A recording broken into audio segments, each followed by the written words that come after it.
Hello and welcome to another Views from the Veranda. Well, look, I thought I'd touch on some interesting points regarding the current breakdown of the relationship between economic indicators and the property market. Two key property indicators are interest rates. They have an effect on property, and the way consumer sentiment is, which is a research which is done via RESPAP in terms of how people feel, how the market and how the economy is going. So in regard to interest rates, what has been interesting to see is that property prices have sustained increases even while interest rates have been going up, and that's an anomaly. Of course, in the early part of when the interest rates were going back in 2022, there was a decrease of around minus 0.75% in property values. But since then, we've had 5 or 6 rate rises, and properties prices have actually increased since. That has something to do with the fact that there's been an influx of migration, so the population since COVID has grown, and that's put stress on property in terms of people looking for property to buy, but also for property to rent.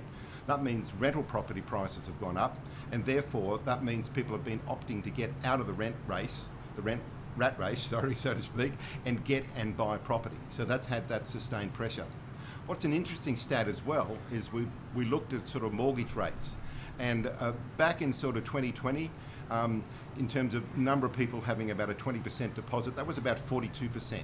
Now it's down to 28%, so that's like a 10% decrease. So people have more equity in the properties that they're selling, and they're able to actually borrow less as such because they've got some money to actually put into the actual deposit that goes into the property.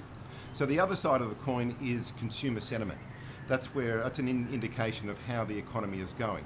Again, what we've seen is consumer sentiment is still very low. It's something like minus 2%, but we're still seeing property prices increase for exact same reasons as I mentioned in terms of the interest rates.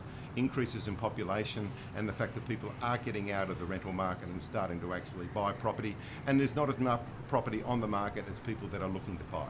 So look, interesting times. Interest rates are going down.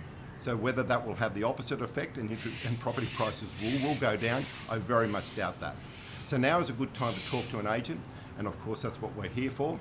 So we're here to give you the best advice the Shire can provide. But until next time, take care and look after each other. Thank you.